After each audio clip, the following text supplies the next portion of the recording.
You believe strength is something you can see. Muscle, money, applause. But real strength isn't loud, it isn't shiny, it doesn't beg to be seen. Real strength is the man who walks into the fire without blinking, the one who sees the storm and walks toward it, not away, because he knows pain is not punishment. It is proof that the will is still alive, that something deeper than flesh is steering this ship. While the world crumbles at the first touch of chaos, he stands, calm, cold, calculating.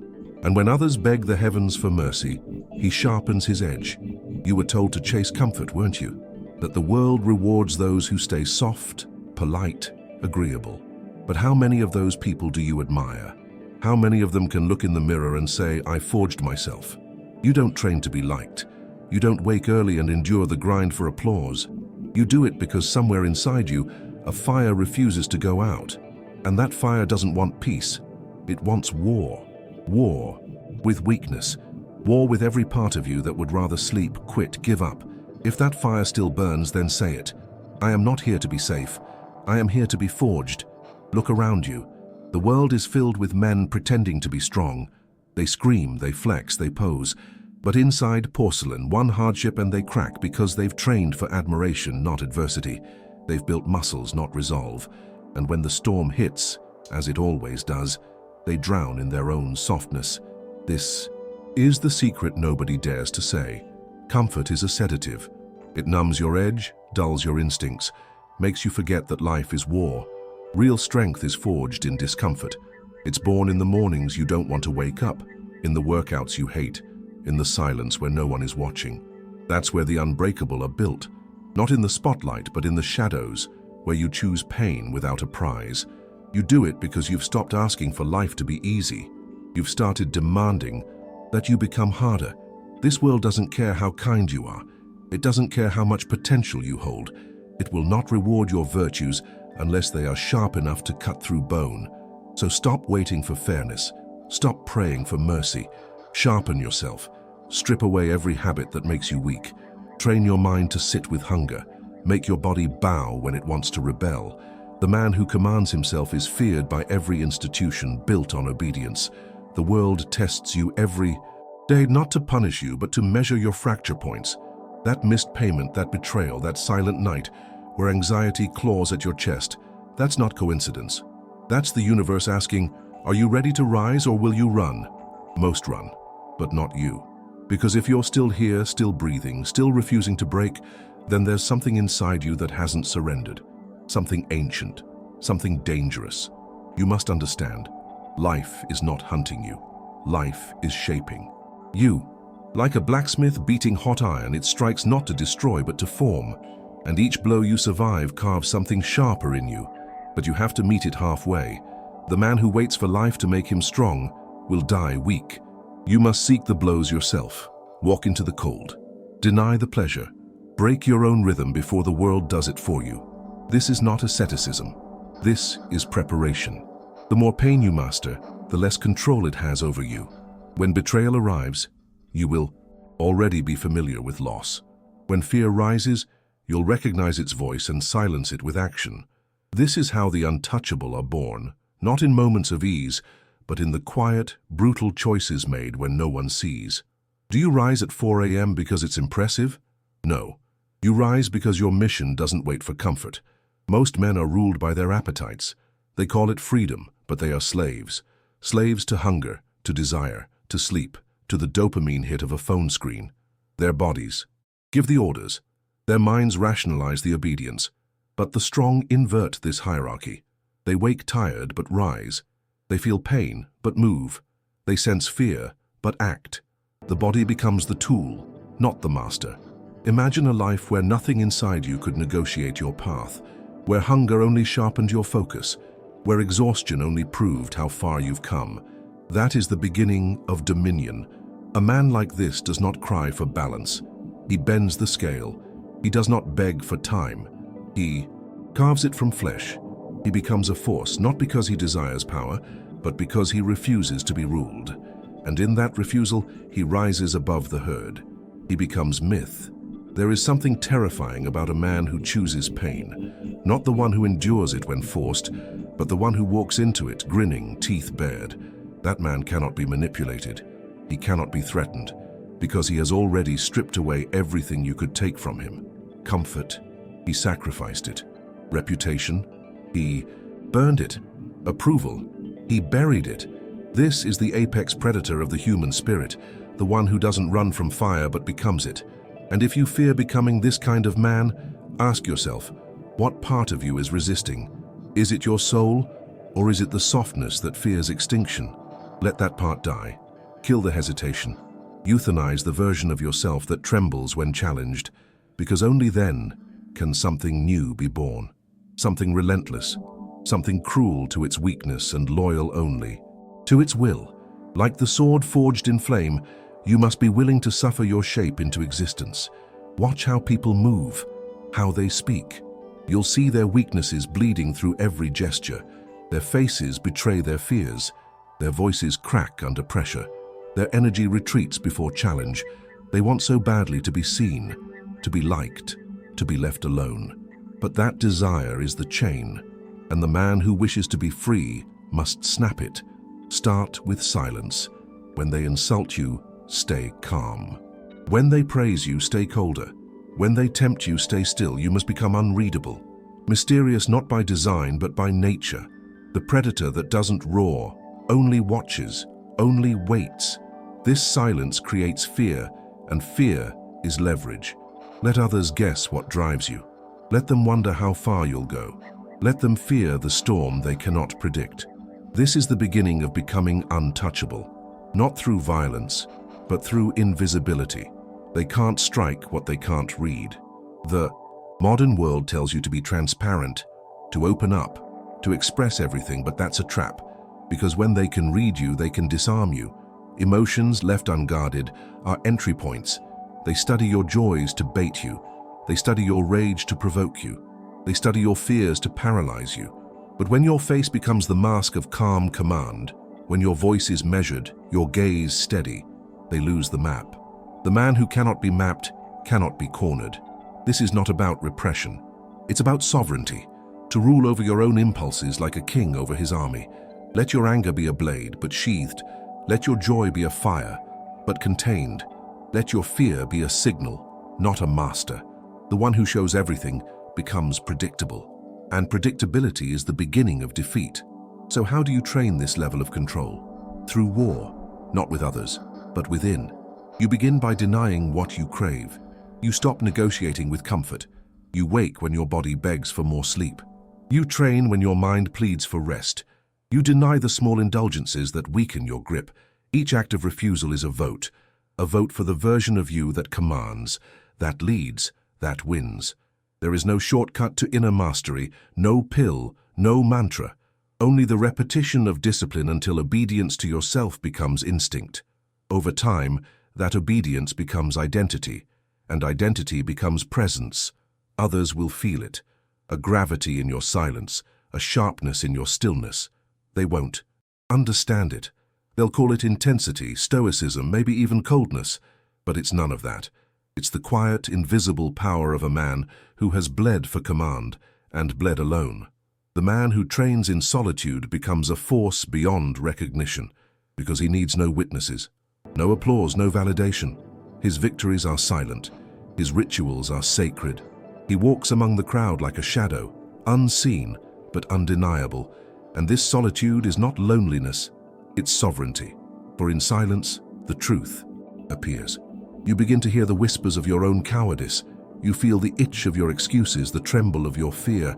Most run from this confrontation, but you stare it down. You sit in the fire of your flaws until they scream, and then you silence them. Not with words, but with action. Each day another brick in your mental fortress, each hardship another layer of armor, until you no longer ask, "Can I do this?" Instead, you declare, "I am the one who does this." But beware, the world will come for you when you begin to rise, not with swords but with distractions. It will seduce you with comfort dressed as success. It will offer pleasure as reward, attention as affection, indulgence as self-love. And if you're not disciplined, you'll think you've won. But the real test comes after the first ascent. Will you stay sharp, or will you rot in the throne you've just earned? The strong man knows every crown is temporary, every edge dulls. That's why he doesn't settle. He sharpens again, he climbs again, not because he lacks gratitude, but because he fears rust more than pain. He sees the trap in stagnation, the decay in celebration. He knows that the path does not end, it only deepens. And if he wants to remain dangerous, he must remain disciplined. Every time you suffer by choice, you steal power from the world. You take the weapon it would have used against you and break it in your hands. Hunger, you've trained with it. Fatigue, you've walked with it. Betrayal, you've practiced solitude. So when the chaos comes, and it always does, you meet it not as a victim but as a sculptor meeting his stone. You shape the pain, you command the moment. Most will collapse, but your eyes will narrow, your jaw will lock, and your stride will remain unbroken. Because you've rehearsed disaster, you've treated hardship like a sparring partner, not a curse. And every scar you carry is not a wound, it's a mark of rehearsal. A reminder that nothing outside can match what you've chosen to face within. Let the others chase ease. Let them romanticize balance. You know the truth. Ease is a trap laid by weakness. Balance is the myth sold by those too afraid to choose. But you've chosen. You've chosen war. Not against the world, but against every comfort that kept you mediocre. Against every instinct that once whispered, take it easy. This isn't a life of endless suffering. It's a life of sharpened purpose. A life where every sacrifice has direction. Every rep, every refusal, every hard choice. An offering to the altar of your future self. That self doesn't beg for comfort. He doesn't whimper at pressure. He stands above the crowd, not because he was born different, but because he burned everything that made him the same. You don't owe the world ease. You owe yourself greatness. You will be tested, not once, not twice, but constantly. In the quiet hours of early morning, when the bed is warm and the world is still, your resolve will whisper, just today. Rest. In the fatigue of repetition, when progress feels invisible, your doubts will rise. Is this worth it? And in the face of mockery, silence, or betrayal, your pride will cry, why am I doing this alone? These are not signs of weakness.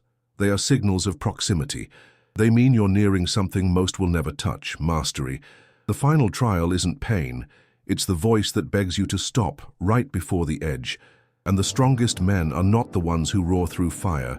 They are the ones who hear that voice, nod in respect and keep walking anyway. Let others count their victories in applause, medals, likes. You count yours in the moments you could have quit, but didn't. In the reps, you added when no one asked. In the meals you skipped to stay sharp. In the people you walked away from to remain focused. These are not visible triumphs, but they are the kind that stack like bricks behind your eyes, giving you that 1,000-yard stare that makes others nervous. Because they see a man who's been somewhere they haven't, who's chosen pain when pleasure was an option, who's sacrificed comfort not because he had to, but because he wanted to.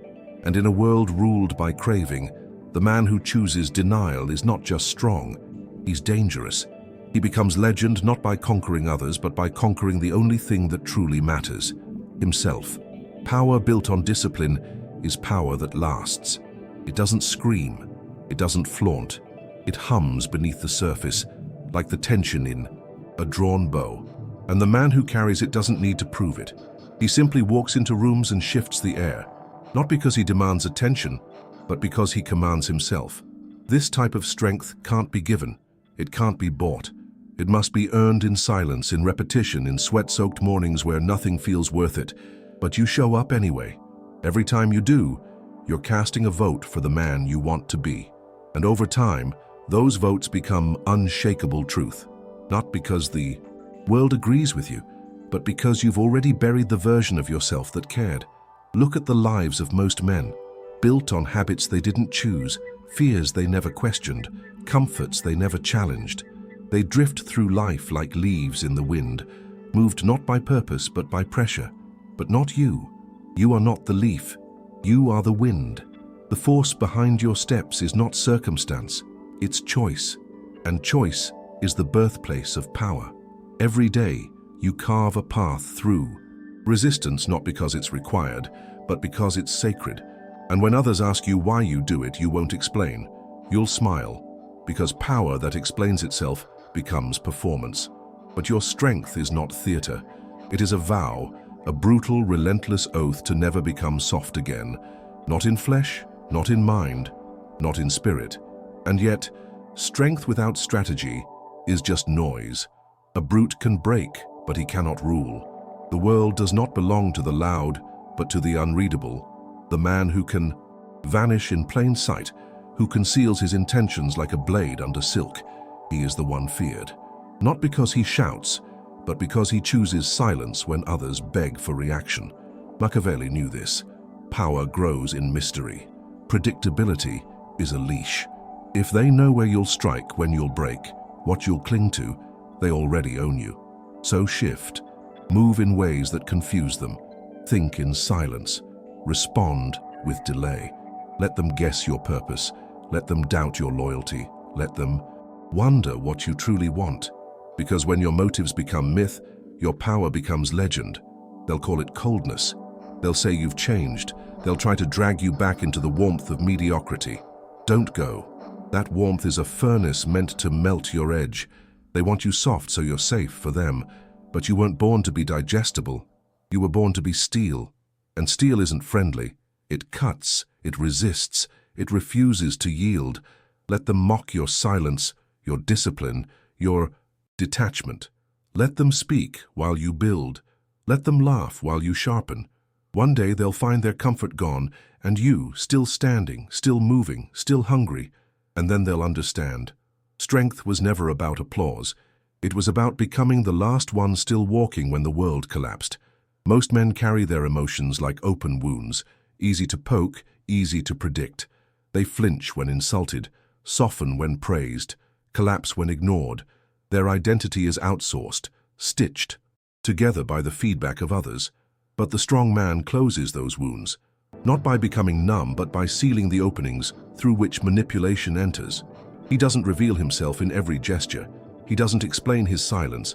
He doesn't justify his ambition, because he understands. The more they know about your heart, the more they know where to stab. So he keeps it close, guarded, sacred, not because he fears the world, but because he commands it through what it cannot touch. Begin the practice now. In conversations, say less. In conflict, react slower. In ambition, show more through action than declaration. Every time you withhold your inner world, you grow sharper, more precise. You cease being a page to be read and become a mirror, reflecting others' projections back at them while staying untouched. And this creates a paradox. The less you reveal, the more they obsess. They will chase your motives, they will speculate your desires, and their confusion becomes your camouflage. When they strike, it will be too late. They'll realize they never understood you at all. You weren't resisting them. You were rewriting yourself, in silence, in sacrifice, in sovereign stillness. Strength is not merely endurance, it is economy. It's knowing what to carry and what to cast into the fire. Most men hoard relationships, habits, validations. They drag their emotional baggage like chains and wonder why they move slow, why they break under pressure. But you cut. You observe what no longer serves and sever without mercy. This is not cruelty, it is clarity. The surgeon does not cry for the tumor, he removes it. You must treat your life with the same precision. Cut the comforts that soften your will. Cut the alliances that drain your fire. Cut the patterns that keep you crawling when you were built to rise. Because every pound you carry unnecessarily is one step slower when the world begins to burn. This is why sacrifice must become sacred to you. It is not suffering for suffering's sake. It is transformation. Like Michelangelo said, the sculpture already exists inside the stone. He only removes what is not part of it. You are that stone. And each sacrifice is a chisel strike. Less softness, more steel, less illusion, more truth. You begin to feel lighter, not weaker, sharper, not colder, and eventually you'll look back and laugh. Not at how far you've come, but at how much dead weight you once called necessary. The strong man is not the one who takes everything. He is the one who decides what to lose and loses it with fire in his eyes. That is not defeat, that is design. And when the world finally tests you, when everything collapses, when betrayal strikes like lightning, when loss drips like acid, you won't need to pretend. You'll already be the storm, because you've rehearsed this fall 1,000 times in silence. You've lived without what others fear to lose. You've sat in the darkness and lit your own fire. So when their comfort crumbles, they panic. But you sharpen, you rise, you advance. Not because you're immune to pain, but because you've learned its language. You no longer flinch when it speaks. You reply with movement, with precision, with steel in your breath. This is the man no one sees coming, the one who walks through catastrophe like a king returning to his throne, not despite the pain, but because of it. This man is untouchable, not because he's perfect, but because he's been broken and rebuilt by choice. He doesn't need motivation. He doesn't need praise. His hunger is not a feeling, it's a law. While others wait for inspiration, he acts. While others crumble under judgment, he builds under silence. His strength is not flashy, it's surgical. He doesn't flex, he cuts. And when he does speak, the room listens, not out of respect, but out of instinct. They feel it, that chill, that weight, the echo of someone who has mastered the war within, and it terrifies them, because it means he cannot be bought, swayed or stopped. He's not playing the same game, he's playing his own. And he's already won by refusing to lose himself. The masses believe that to be strong is to be seen, admired, followed. But that is illusion. Visibility is not power. Predictability is not leadership. The moment they can read your next move, they will begin to shape it. That's why the strongest men are ghosts. Visible only when they choose to be. They blend into the crowd, then vanish. Their silence is strategy. Their stillness is setup. They gather information like predators stalking prey. And when they strike, it's not emotional, it's surgical. This is the art of misdirection, of restraint, of control. Not chaos, but calculation. A man who can disappear from attention and still command presence is not just rare, he's lethal, because his strength is not defined by spotlight, it's defined by silence. And unpredictability becomes his armor. When people don't know your rhythm, they can't trap you. When they don't know your values, they can't bait you. When they don't know your fears, they can't aim. So give them nothing. Give them fragments, contradictions, signals that cancel themselves. Let them guess. Let them wonder. Their confusion becomes your camouflage. And in that haze, your moves hit harder. Your influence spreads deeper. Because mystery breeds fear, and fear builds distance. It makes people cautious, and cautious people don't attack. Machiavelli understood this well. The fox survives not through strength, but through invisibility. You must become both lion and fox, strength and subtlety, ferocity and finesse. A walking paradox, a strategy dressed as a man. But all this power, all this pain, sacrifice, discipline, means nothing if you still wait for permission. The strongest man takes it. He doesn't ask to rise, he doesn't plead to change, he claims it.